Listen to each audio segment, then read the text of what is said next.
स्वागत है आपका पाठशाला में। आज हम बात करेंगे nuclear binding energy, that is इस टॉपिक में आपका न्यूक्लियर फोर्स के बारे में। अगेन ये जो एक्सपेरिमेंट किया गया था, एक टैबुलेटेड ग्राफ है, इसको कैसे किया गया था वो सारा चीज़ काफ़ी कॉम्प्लिकेटेड है तो हम उसको नहीं पढ़ेंगे। यहाँ पे ये जो मैंने मार्किंग किया है, ये मार्किंग आपका है जाके एग्जैक्टली 0.8 में, एग्जैक्टली 0.8 में है। अब ज़रा समझना, यहाँ पे न्यूक्लियर फोर्स को हम पोटेंशियल एनर्जी के टर्म पे स्टडी करते हैं। अगर आपको याद हो, जब मैंने वो वाला भी पढ़ाया था आपका क्या बोलते हैं, बोर्स का एटॉमिक मॉडल, तो वहाँ पे भी एनर्जी क्या था, नेगेटिव एनर्जी था। याद है ना, इलेक्ट्रॉन जो घूमते थे, ये पॉजिटिव था, ये इलेक्ट्रॉन घूम रहा था, तो ये कौन सा एनर्जी था, नेगेटिव एनर्जी था। तो नेगेटिव एनर्जी क्या करता है, पकड़ के रखता है। We know negative potential energy bounds the particles. Negative potential energy हो तो चीज़ों को बाउंड करके रखेगा। यानी हमें न्यूक्लियस की बात चल रहा है तो nucleus, we know negative potential energy bound the particles. Nucleus की बात कर रहे हैं तो न्यूक्लियस का मैंने क्या, दैट इज न्यूक्लियस को पकड़ के रखता है। दूसरा, ऑल्सो पॉजिटिव पोटेंशियल एनर्जी। तो पहला बात, पॉजिटिव पोटेंशियल एनर्जी होता नहीं है। पॉजिटिव पोटेंशियल एनर्जी के मतलब होता है काइनेटिक एनर्जी। काइनेटिक एनर्जी अगर कोई भी चीज़ों में है तो क्या भाग रहे होते हैं वो, पहले पढ़ा। ऑल्सो पॉजिटिव पोटेंशियल एनर्जी, जो कि असल में काइनेटिक एनर्जी, समझ रहे हो ना, तो वो लिख देते हैं यहाँ पे, ग्राफ बनाया पॉजिटिव में नहीं, तो एक ही चीज़ में दो एनर्जी नहीं लिखना चाहते थे वो, और हमने पढ़ा भी है, काइनेटिक हो या पोटेंशियल हो एक दूसरे में कन्वर्ट होते रहते हैं, नहीं negative positive. Particles of nucleus, also positive potential energy, that is आपका kinetic energy spreads the particle. मतलब दौड़ रहे होंगे तो क्या करेंगे, यहाँ हवा दूर दूर चले जाएंगे, नहीं क्या। तो मेन फंडा है नेगेटिव पोटेंशियल एनर्जी। तो हम क्या देखते हैं, जो न्यूक्लियस है ना, उसमें एग्जैक्टली 0.8 फर्मी में मैक्सिमम नेगेटिव एनर्जी आता है। इस ग्राफ को कैसे बनाना है वो हमारे सिलेबस में नहीं है, तो हम बस इस ग्राफ से ऑब्जर्वेशन लेते हैं। नहीं, तो यहाँ से हम एक ऑब्जर्वेशन लेते हैं। पहला ऑब्जर्वेशन जो कि बड़ा इंपॉर्टेंट है,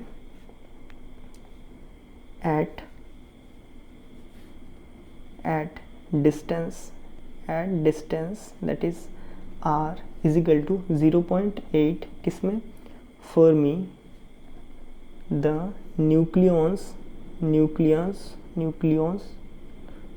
दैट इज आपका neutron and proton show maximum negative potential energy. इसका मतलब क्या है, दे आर बाउंड टाइटली। इसका मतलब है जब दो न्यूक्लियॉन्स के बीच में, that is it can be positive and neutral charge negative, जब इनके बीच का डिस्टेंस कितना हो, 0.8 फर्मी हो, तब ये लोग मैक्सिमम अट्रैक्शन शो करते हैं नेगेटिव एनर्जी की वजह से। या फिर खाली पॉजिटिव इनके बीच में रहें। पहला बात, इनके बीच में नहीं है, ओके इनके बीच में भी है, नो इशू, इनके बीच में भी है, न्यूक्लियस बोला है ना, तो इनके बीच में भी जब 0.8 फर्मी है तब भी ये लोग करेंगे। तो अभी आप तो यहाँ पे पूछ दोगे, भाई पॉजिटिव है तो इलेक्ट्रोस्टैटिक फोर्स नहीं दिखाएगा, तो हम बोलेंगे हाँ दिखाएगा, क्यों नहीं दिखाएगा, ऑब्वियसली दिखाएगा। कूलम्ब फोर्स भी रहेगा, पॉजिटिव चार्ज रिपल करते हैं तो ये लोग करेंगे, कोई दिक्कत नहीं उसमें। और यहाँ पे दो जीरो चार्ज वाले, अगर ये दो जीरो चार्ज वाले न्यूक्लियन हैं, इनके बीच में भी अगर गलती से भी डिस्टेंस कितना आ जाए, 0.8 फर्मी आ जाए, तो ये लोग भी मैक्सिमम बाउंडिंग में रहेंगे। क्या बात है, क्लियर है। हमने इस ग्राफ से देखा, जब 0.8 फर्मी का डिस्टेंस होता है दो न्यूक्लियॉन्स के बीच में, it can be positive charge and positive charge, it can be positive and neutral body, it can be neutral, तो मैक्सिमम बाउंड होते हैं वो, मतलब मैक्सिमम पकड़ के रखते हैं। तो इस केस में क्या, पॉजिटिव और पॉजिटिव के बीच में क्या electrostatic force, that is coulomb force नहीं लगता है। तो क्वेश्चन का आंसर है हाँ लगता है। नहीं अभी के लिए तो हाँ लगता है, डन। उसके बाद हम देखते हैं, ये लगभग दो फर्मी के बीच में क्या, जीरो के आसपास एनर्जी हो जाता है। तो सेकेंड पॉइंट यहाँ से लिखते हैं, if the distance between the nucleons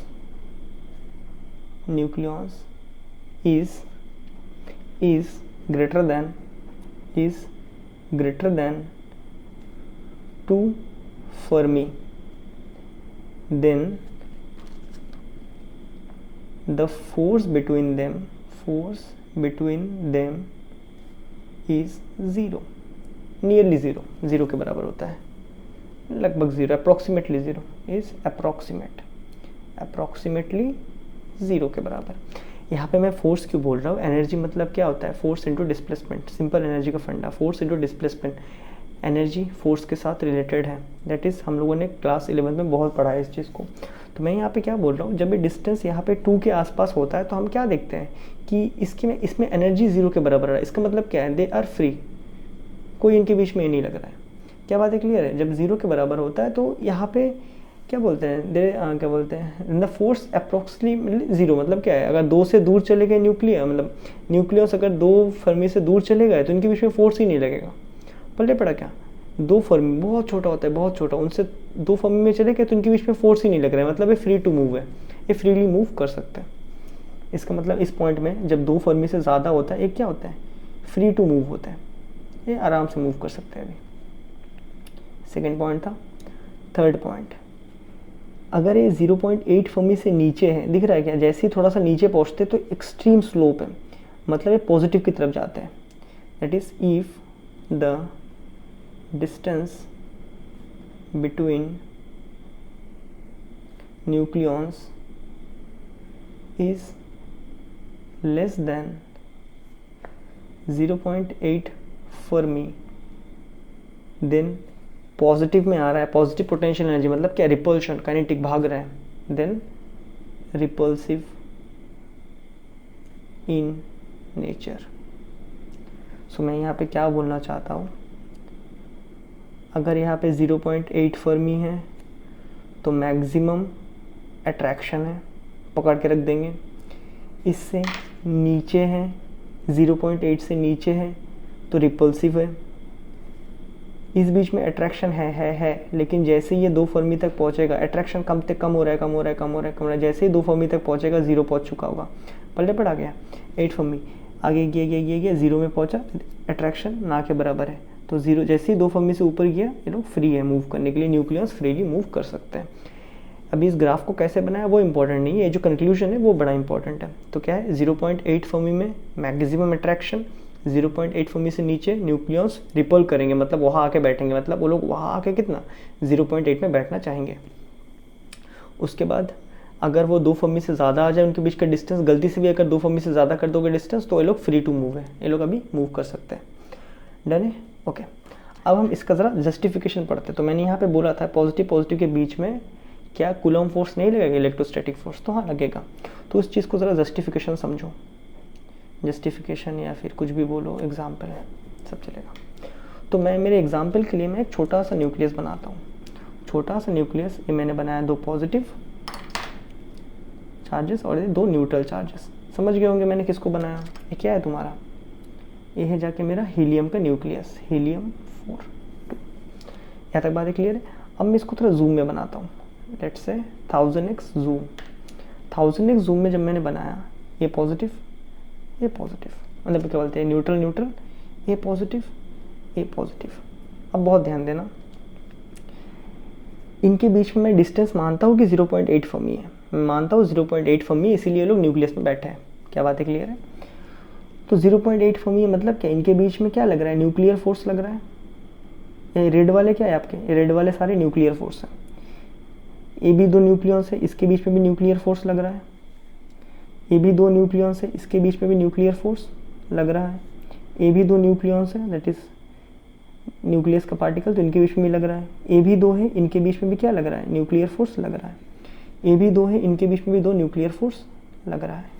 पल्ले पड़ा, यहाँ पे कितने न्यूक्लियर फोर्स टोटल लग रहे हैं अगर गिनोगे तो 1 2 3 4 5 6, दैट इज 6 न्यूक्लियर फोर्स लग रहा है। एक पॉजिटिव चार्ज, एक पॉजिटिव चार्ज, इनके बीच में कितने इलेक्ट्रोस्टैटिक फोर्स, कूलम्बिक फोर्स लग रहा है, दैट इज इसको यहाँ भगा रहा है, इसको यहाँ भगा रहा है, कितने लग रहा है, that is only coulomb force या फिर इलेक्ट्रोस्टैटिक फोर्स, रिपल्सिव फोर्स कितने लग रहा है, जस्ट 2 लग रहा है। तो दिख रहा है ना, एक न्यूक्लियस के अंदर जब ये लोग आपस में रहते हैं तो 6 न्यूक्लियर फोर्स लग रहा है और 2 कूलम फोर्स लग रहा है। तो यहाँ पे चलेगा किसका, न्यूक्लियर फोर्स का चलेगा। तो इसलिए यहाँ पे प्रोमिनेंट कौन है, ज़्यादा ताकतवर कौन है, न्यूक्लियर फोर्स है। क्योंकि न्यूक्लियर फोर्स यहाँ पे ज़्यादा ताकतवर है तो इसलिए न्यूक्लियस स्टेबल, मतलब इस तरह बंधे हुए रहेगा। क्या ये बातें क्लियर है? डन है क्या? तो हम देख सकते हैं in small size nuclear force, in small size nucleus, nuclear force is prominent लिखते हैं, मतलब इफेक्टिव नहीं इफेक्टिव। ठीक है, जब छोटा साइज का न्यूक्लियस होता है तो उसमें न्यूक्लियर फोर्स इफेक्टिव होता है। अभी ज़रा एक चीज़ देखो, मैं एक यूरेनियम का न्यूक्लियस बनाने का ट्राई करता हूँ। यूरेनियम का न्यूक्लियस,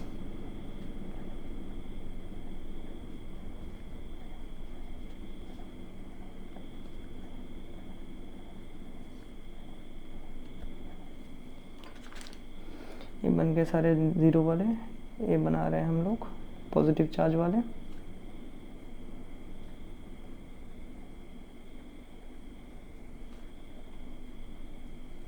ये मैंने किसका बनाया, लेट्स से यूरेनियम न्यूक्लियस।